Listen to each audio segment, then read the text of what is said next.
barakan fihi kama yuhibbu rabbuna wa yardah. Wa ashhadu an la ilaha illallah wahdahu la syarikalah wa ashhadu anna Muhammadan abduhu wa rasuluhu sallallahu alaihi wa ala alihi wa ashabihi ajma'in, amma ba'd. Kita lanjutkan kajian kita dari kitab Ahkamul Udhiyah yang ditulis oleh Khalid Baqatian. Masuk pada halaman 17, Ba'dul Ahkam wal Masail, sebagian hukum-hukum dan permasalahan-permasalahan seputar kurban. Man arada ayyudhahi fala yajuzu lahu akhdhu syai'in min sya'rihi wala adhfarihi wala basharihi ay jildihi. Siapa yang ingin berkorban, maka tidak diperbolehkan bagi dia untuk mengambil sedikit pun atau memotong sedikit pun dari rambut yang ada di badannya, tidak pula kuku yang ada di badannya, tidak pula kulit yang ada di badannya. Jadi larangan ini berlaku untuk segala sesuatu yang ada pada badan orang yang berkorban. Mau dia kuku, rambut, kulit dan yang semisalnya, tidak boleh dia kelupas-kelupaskan atau dia potong-potong. Argumentasinya adalah hadis yang rawah Muslimun an Ummi Salamah anna Rasulullah sallallahu alaihi wasallam qala, yaitu hadis yang diriwayatkan oleh Imam Muslim dari sahabiah Ummu Salamah radhiyallahu anha. Ummu Salamah mengatakan qala Rasulullah sallallahu alaihi wasallam, idza dakhalatil ashru wa arada ahadukum ayyudhahi fala yamussa min sya'rihi wa basharihi syai'an wa fi riwayatin fala ya'khudh sya'ran wa la yaqlimanna dhufran. Nabi SAW mengatakan, apabila telah masuk 10 hari pertama di bulan Dzulhijjah dan ada di antara kalian yang ingin berkorban, maka janganlah dia menyentuh rambutnya, kulitnya sedikit pun. Apa makna fala yamussah? Wa fi riwayatin fala ya'khudh sya'ran wa la yaqlimanna dhufran. Jangan dia ambil potong rambutnya atau potong kukunya. Jadi kuku apapun yang ada di badan ini tidak boleh. Bahkan kulit yang ada di badan kita ini biarkan dia ngelupas dengan sendirinya. Kalau antum ada kulit-kulit yang ingin ngelupas, itu biarkan ngelupas dengan sendirinya tanpa antum harus kelupas-kelupasi. Ada kan kulit itu ganti kulit-kulit halus itu ya, itu ganti, tidak usah. Jadi perbolehkan. Nah, apa hukum larangan ini? Larangan ini apakah menunjukkan makruh ataukah menunjukkan tahrim? Kalau penulis buku ini, beliau mengatakan wan nahyu lit tahrim. Pendapat ini, larangan ini menunjukkan keharaman. Sisi argumentasinya adalah al aslu fin nahyi lit tahrim. Hukum asal larangan itu menunjukkan keharaman. Wa mimman qala innahu lit tahrim Sa'id ibn Musayyab wa Rabi'ah wa Ahmad wa Ishaq wa Daud wa raddaha hadzal qaul al-Utsaimin. Kata beliau, di antara yang mengatakan bahwasannya larangan ini menunjukkan keharaman yaitu Sa'id ibn Musayyab, seorang tabi'in, Rabi'atul Ra'i, gurunya Imam Malik, Imam Ahmad, Ishaq bin Rahawai, Daud al-Zahiri. Dan ini pendapat yang dirojikan oleh Syekh Ibnu Utsaimin rahimahullah ta'ala. Di antara yang merojikannya juga adalah Syekhuna Abdurrahman al-Adani rahimahullah. Demikian juga dirojikan oleh Syekhul Islam Ibnu Taimiyah rahimahullah. Dan juga dirojihkan oleh Syekh Abul Abbas Muhammad Ibnu Jibril Asy-Syihri dalam salah satu buku beliau menyebutkan seperti ini. Jelas? Wa ba'dul ulama man rajjaha annahu lil karahah. Sebagian para ulama ada yang menguatkan pendapat bahwasanya larangan ini menunjukkan kemakruhan, bukan menunjukkan keharaman. Sehingga hukumnya makruh saja bagi orang yang ingin berkorban, dia masih potong rambut, masih potong kuku ketika dalam 10 hari pertama di bulan Dzulhijjah. Namun sebagian para ulama ada yang merojihkan hukumnya haram. Al-muhim ya ikhwan, terlepas dari permasalahan haram dan makruh, maka al-aula ihtiraz. Yang lebih layak, selayaknya bagi seseorang yang sudah niatan ingin berkorban, baik hewannya sudah dibeli atau hewannya belum dibeli, semata-mata dia ada niatan untuk berkorban, maka tidak diperbolehkan untuk dia potong kuku, potong rambut dan yang semisalnya. Kata penulis buku ini, wa hadzan nahyu khasun biman sayudhahi faqat. Nah, larangan ini khusus bagi orang yang akan berkorban saja. Maknanya orang yang tidak ingin berkorban tidak kena larangan ini. Jadi khusus untuk orang yang berkorban. Bagi yang tidak berkorban dalam rumah tersebut, ya, tidak masuk. Wa amma man fil bait fala yalzamuhum syai'un. Adapun orang yang ada di rumah tadi tidak ada keharusan bagi mereka untuk menahan dari motong kuku, motong rambut dan yang semisalnya. Mau dia bulu kemaluan, mau dia bulu kelek, mau dia apapun tidak boleh dipotong. Khusus bagi orang yang berkorban saja. Ini pun ala qauli ya kawan. Di sana ada yang berpendapat itu berlaku untuk semua orang yang ada di rumah tersebut. Sebagaimana dari risalah yang ditulis oleh Syekh Abdul Qadir Al-Junaid. Ya. Syekh Abdul Qadir Al-Junaid, beliau ada risalah dalam hal ini lebih condong bahwasannya larangan ini berlaku untuk semua orang yang ada dalam bait tersebut. Berlaku untuk semua orang yang ada di rumah tersebut.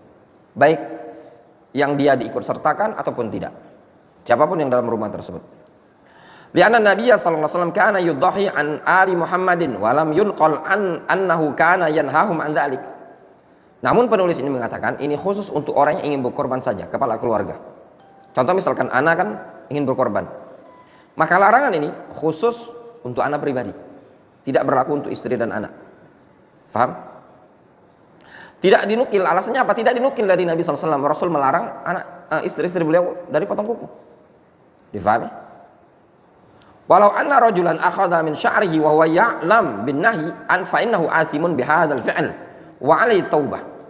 Kalau seandainya ada seseorang yang sengaja memotong rambutnya dalam keadaan dia tahu tentang larangan ini, maka dia dosa dengan sebab perbuatan dia memotong tadi. Wa 'alaihi taubah, maka harus bagi dia bertaubat. Wa amma al-udhiyah fala yumna min qabuliha akhdhuhu min dzalik. Adapun hewan korban tersebut tidak terlarang untuk diterima untuk keabsahannya, ya, dari meskipun dia mengambil memotong rambut atau memotong kuku. Maksudnya apa? Tindakan dia mengambil kuku, memotong rambut tersebut tidak menghalangi dari keabsahan diterimanya korban. Difahami? Kenapa? Alasannya apa? Li'anal jihah munfakkah. Faham? Al jihah munfakkah. Jadi dalam ilmu usul fikih, jihad itu munfakkah. Ini larangan berkaitan dengan siapa? Berkaitan dengan hewan atau berkaitan dengan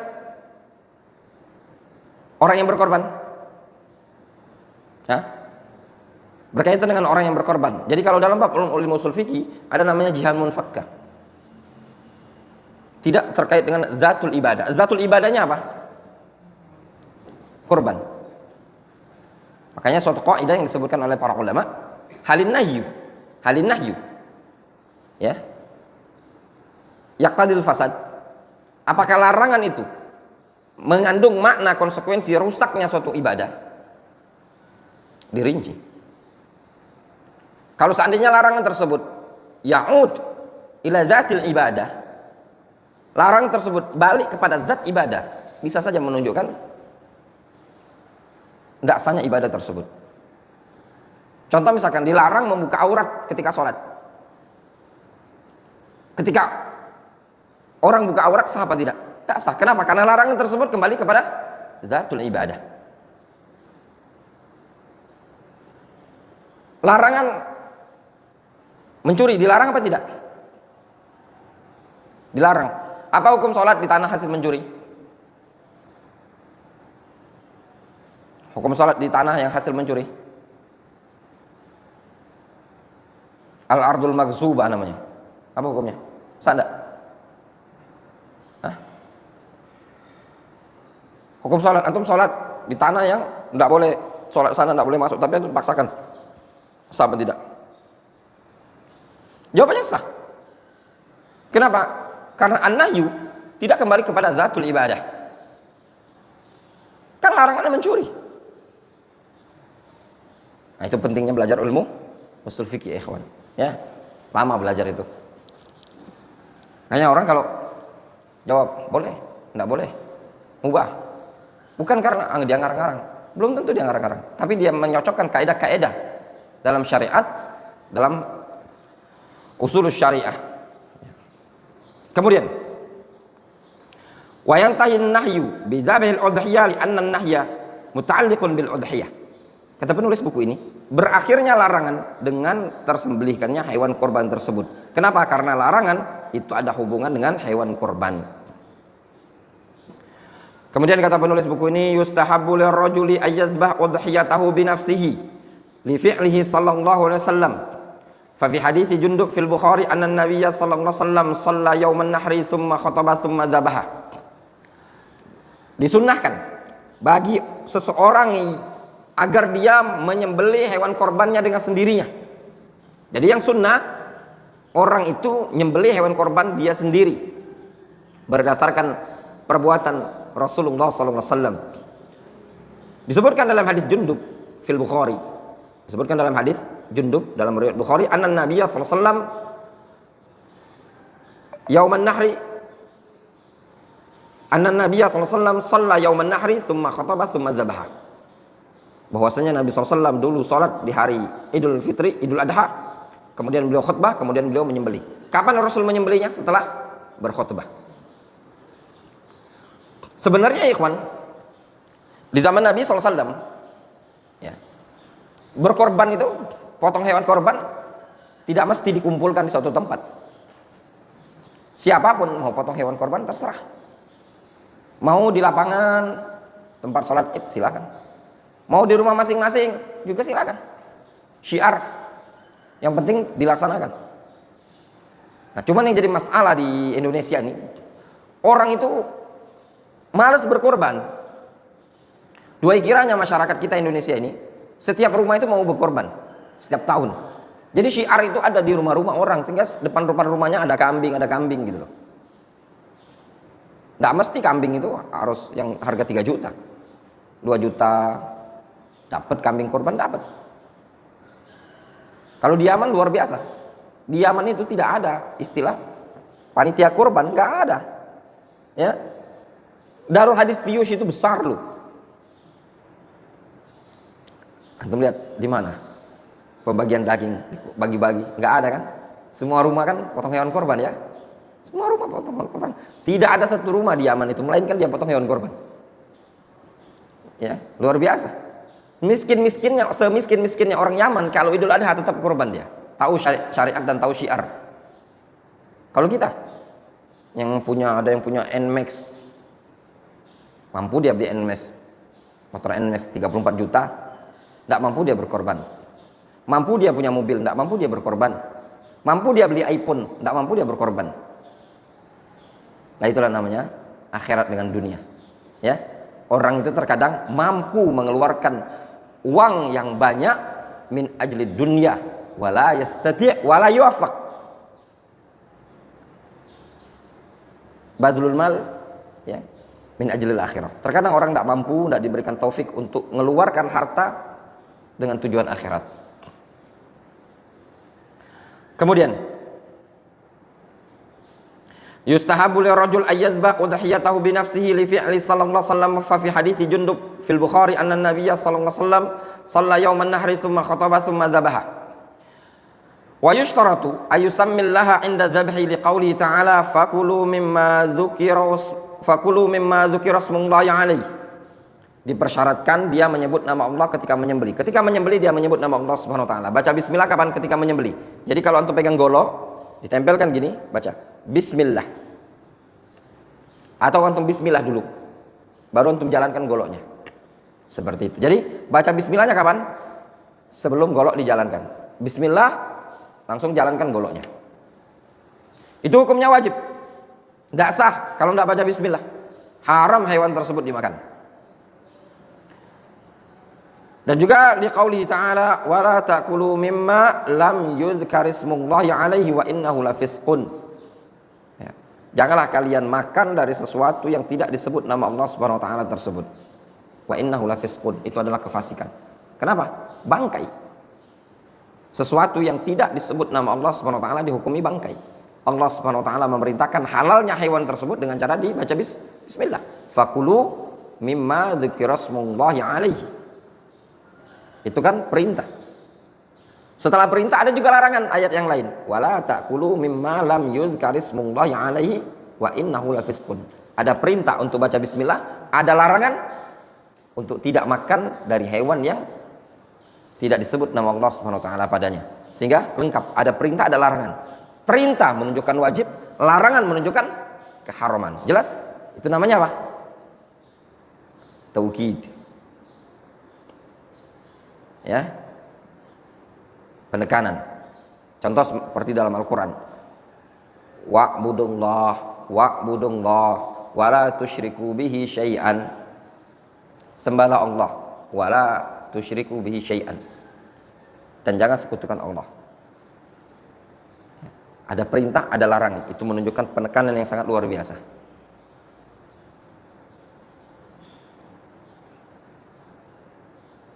Kata Al-Hafidh Ibnu Hajar ketika mengomentari wa'budullah, udah lupa nah. Ada ungkapan Al-Hafidh Ibnu Hajar lebih kurang an-nahyu ba'dal amr, itu memberikan faedah taukid terkait dengan ayat wa'budullaha wala tusyriku bihi syai'an. Ya. Wa'budullah itu perintah, wala tusyriku bihi syai'an itu larangan. Kalau kita antum dapat di dalam satu konteks ada perintah kemudian digandengkan dengan larangan. Makan. Ya. Wala tusrifu. Kulu washrabu. Wala tusrifu. Itu uslub Al-Qur'an. Fakulu mimma dzukira smullahi alaihi. Silakan makan hewan-hewan yang disebut nama Allah Subhanahu wa taala padanya. Kemudian dilarang juga pada ayat yang lain di surat Al-An'am, wala ta'kulu mimma lam yuzkar ismullahi alaihi wa innahu lafisqun. Wa qaulun Nabi sallallahu alaihi wasallam, dan juga sabda Nabi sallallahu alaihi wasallam, ma anharad dam wa dzukira ismullahi alaihi fakulu. Hewan yang sudah dialirkan darahnya dan disebut nama Allah Subhanahu wa taala padanya, maka silakan kalian makan. Muttafaqun alaihi an Rafi' ibn Khadij. Fa syarata an-nabiy sallallahu alaihi wasallam lil hil dzikru ismillahi alaihi ma'a inharid dam. Maka di sini Nabi sallallahu alaihi wasallam mempersyaratkan tentang kehalalan hewan tadi, yaitu dengan cara menyebut nama Allah serta dibarengi mengalirkan darah. Wadih. Wa yustahabu aidan ayyukabbir. Disunnahkan juga bagi yang menyembelih tadi bertakbir. Wa yustahab ayyaqul Allahumma taqabbal minni wa min ali baiti. Dan juga disunnahkan dia membaca doa Allahumma taqabbal minni wa min ahli baiti atau wa min ali baiti. Jadi dia baca gini hewannya. Bismillah wallahu akbar Allahumma taqabbal minni wa min ali baiti. Itu yang sunnah. Ya. Tapi ini sapi Ustaz. Saya tidak berkorban Ustaz. Yang berkorban itu orang banyak. Jadi gimana? Bismillah Allahu akbar Allahumma taqabbal minhum wa min ali baitihim. Jelas? Wa min ali baitihim. Atau cukup antum Allahumma taqabbal minhum, tidak masalah. Ya. Jelas? Wal afdal, dan yang afdal ay wajjih az-zabiha inda zabiha ilal kiblah. Yang afdal hewan korban itu diarahkan ke arah kiblat ketika menyembelihnya. Jadi lehernya tadi diarahkan ke arah kiblat.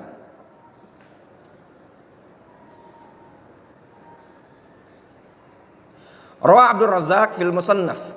Al-Imam Abdul Razzaq meriwayatkan dalam kitab Al-Musannaf. Qala akhbarana Ma'mar. Kata Imam Abdul Razzaq. Abdul Razzaq siapa ini? Abdul Razzaq siapa? Abdul Razzaq. Nah, Imam ahli San'a, Imam ahli Yaman, Abdul Razak Ibnu Hammam As-San'ani, imamun fi asrihi.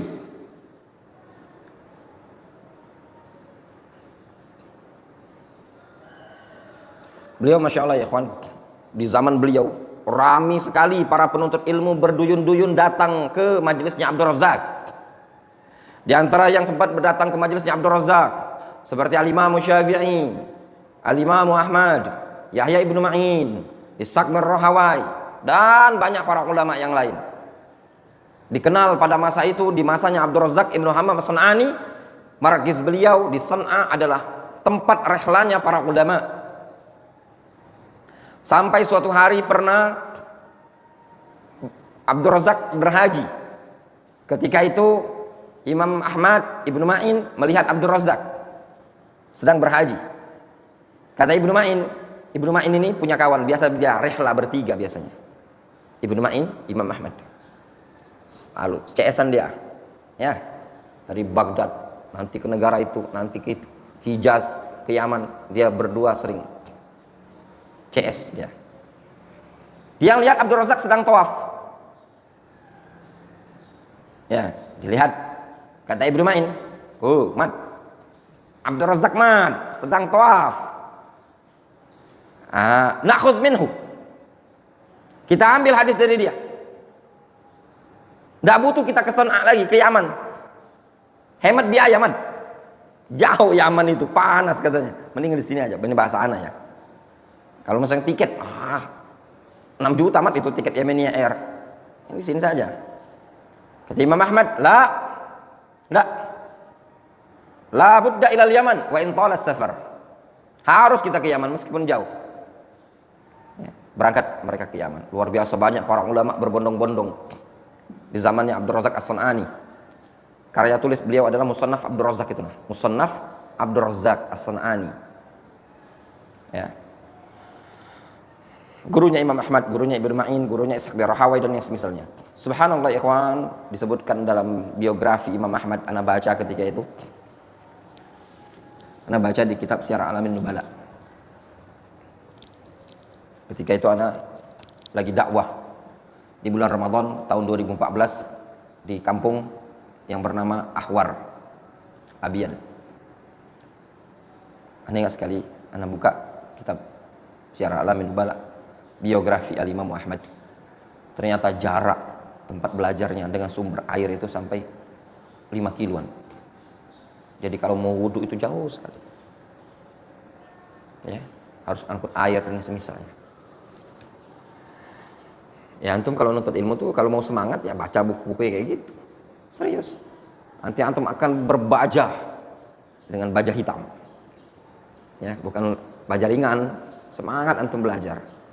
Rajin baca, anak ngomong rajin baca. Ilmu nahwu itu harus rajin baca. Kalau antum nggak rajin baca, kemana antum? Serius. Ketika itu majelisnya ramai, tapi sangat disayangkan ada seseorang bernama Ja'far ibnu Sulaiman Ad-Dubai. Dia punya pemikiran Syiah, sehingga dia menyelipkan pemikirannya atau terpengaruhlah Al-Imam Abdul Razak dengan pemikiran dia, sehingga ada noda-noda kotor Syiah tadi masuk, tapi bukan yang parah-parah, sehingga membuat orang-orang pun lari dari majelisnya Abdul Razak. Ketika ditanyakan kepada Abdul Razak, apa yang menyebabkan engkau seperti ini, katanya tadi Ja'far bin Sulaiman Ad-Dubai, man jalasa janas. Siapa yang duduk dengan orang, maka dia akan terpengaruh dengan orang tersebut. Ketika antum duduk dengan orang yang buruk, maka sedikit lambat laun antum akan terpengaruh dengan orang tersebut. Isbir ma'atullabil ilm, isbir 'alal ilm. Ya, sabar. Afan kalau kemarin pindah datang Jambi, hari ini anak katakan antum sudah kewalahan untuk cari guru. Alhamdulillah antum sabar kan? Kalau kemarin pindah, antum pikirnya, lihat Wandi, udah hampir 3 tahun. Ya dia, nggak kemana-mana dia, sabar. Ya, antum tuh nggak nggak faham, kadang orang nggak paham ada mutiara di depan dia. Ya.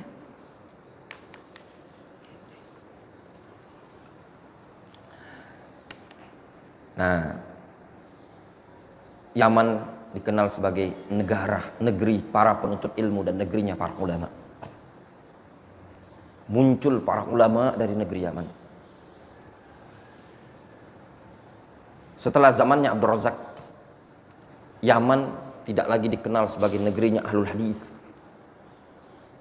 Sinin tiwal, bertahun-tahun ada ulama, tapi ulama tersebut kadang dakwahnya tidak kuat. Kalau dulu sunnah kuat sekali, kata salah seorang ahli sejarah Yaman, kalau tidak salah namanya Ismail Al-Aqwa, dia mengatakan al-aslu finnas as-sunnah, hukum asal masyarakat Yaman itu sunni, ya. Salafi. Syiah masuk ke negara Yaman itu belakangan, setelah masa-masanya Abdul Razak ini tadi.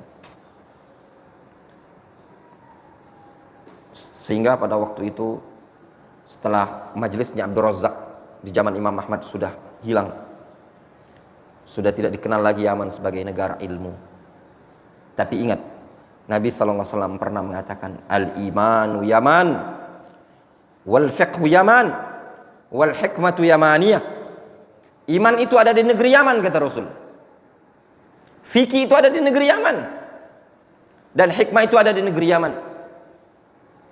Pernah suatu hari Nabi SAW mengatakan, Allahumma barik lana fi Yamanina wa fi Syamina.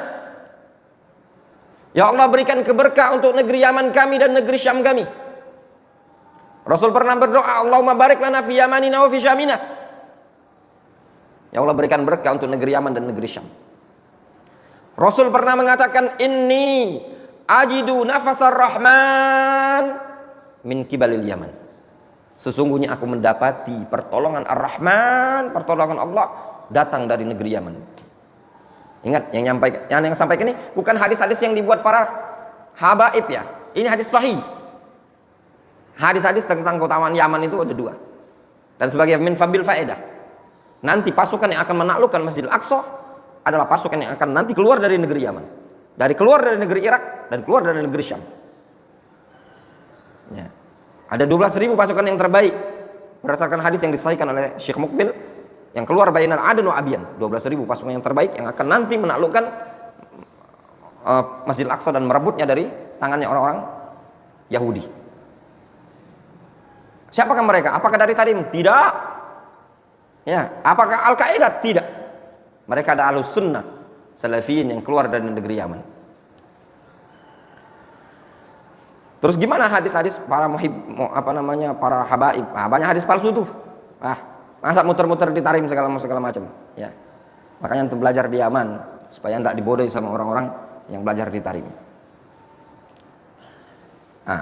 Terus berjalan waktu, sampailah pada masa tahun 1980-an. Di awal-awal tahun 1980 atau 1979, ada seseorang yang bernama Muqbil ibnu Hadi al-Wadi'i dari kabilah Wadi'ah Hamdan, yang berasal dari kampung So'dah atau kampung Damaj dari wilayah So'dah, Yaman Utara. Beliau berdakwah di tahun 90-an, di tahun 80-an beliau berdakwah, kemudian datanglah berbondong-bondong orang-orang satu persatu sampai pada puncaknya di tahun 90 sekian yang dikenal dengan Darul Hadis Damaj, merupakan makil al-ilm wa manba al-ilm fil Yaman.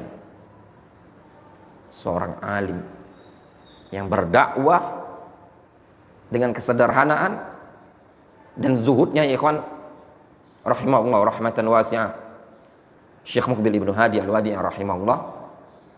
Antum bisa bayangkan, ya, kalau bahasa sebagian masyayikh kita, mereka menyebutnya rajulun fi ummatin, Ya, rajulun fi ummah. Seorang laki-laki yang ada di tengah-tengah umat sendirian. Di Hadramaut, dipenuhi Yaman di Hadramaut dengan Sufiyah. Yaman Utara, Son'a, So'da dan selainnya dipenuhi dengan Syiah, Zaidiyah, Rafidhah dan yang semisalnya. Yaman Selatan, bagian Hadramaut Tarim, penuh dengan pemahaman Sufi, para habaib. Aden dan yang semisalnya penuh dengan pemahaman Syuyu'iyah, komunis. Seorang berdakwah, mendakwakan Al-Quran dan Sunnah. Makanya kalau mau dibilang ya, dari sekian ulama yang ada di zaman sekarang, orang yang paling anak kagum, wallahi, yang paling anak kagumi adalah Syekh Muqbil Ibnu Hadi Al-Wadi'. Anak kagum dengan banyak ulama yang ada di Saudi Arabia. Tapi anak yang paling kagumi dengan Syekh Muqbil Ibnu Hadi Al-Wadi'. Kesabaran beliau dalam berdakwah. Ya. Orang yang ngajar di Darul Hadis Dammaj itu tidak ada gaji, ikhwan. Mereka sabar. Orang yang belajar di sana makannya gratis. Makanya Syekhuna Abdurrahman Al-Adani dulu mengatakan Darul Hadis Dammaj Ummul Marakiz. Induknya markiz. Sampai-sampai sebagian masyayikh kita yang ada di Saudi Arabia, mereka mengatakan pada waktu itu, kalau mau belajar ke Yaman. Itu datang dari Syekh Rabi Ibnu Hadi Al-Wadi'. Syekh Rabi Ibnu Hadi Al-Madkhali. Belajar ke Yaman. Lebih fokus di sana. Luar biasa ikhwan bagaimana kondisi dakwah yang ada di Yaman pada waktu itu. Antum bisa bayangkan ya, dakwah Ahlus Sunnah di zaman yang sendiri itu. Panjang kalau kita mau bahas ya. Enggak cukup waktunya. Wandi mau safar pula dia. Kata Abdul Razak Ibnu Hammam As-San'ani, qala akhbarana Ma'mar. Ma'mar di sini sama Ma'mar bin Man? Ma'mar Ibnu Rashid Abu Urwah Al-Basri, thumma Al-Yamani, San'a. Ada kisah Ma'mar bin Rashid Abu Urwah, dia adalah ahlul hadis dari negeri Basrah. Beliau dakwah di Yaman. Nyampaikan ilmu di Yaman. Kata orang Yaman, "Wah, kita cocok kali ini. Jangan sampai dia pulang kampung. Qayyidu." Apa arti qayyidu? Ikat dia. Fazawwajuhu bi Yamaniyah. Akhirnya dinikahkan dengan orang Yaman. Nanti kita nikahkan syekh kita di Indonesia. Ya enggak? Kita ikat, ya. Supaya dia enggak lari dari Palembang ini tadi. Dinikahkan sama orang Yaman. Akhirnya dia dakwah di Yaman. An Ayyub Ibnu Abi Tamimah As-Sikhtiyani. An Nafi' Maula Ibnu Umar. Asbatun nas fi Ibni Umar. Nafi' mengatakan, Anna ibn Umar kana yakrahu ay ya'kula min dhabihatin zabahahu li ghairil qiblah. Bahwasannya dulu Abdullah bin Umar tidak suka makan hewan korban yang disembelih tidak menghadap kiblat. Ya, seperti itu.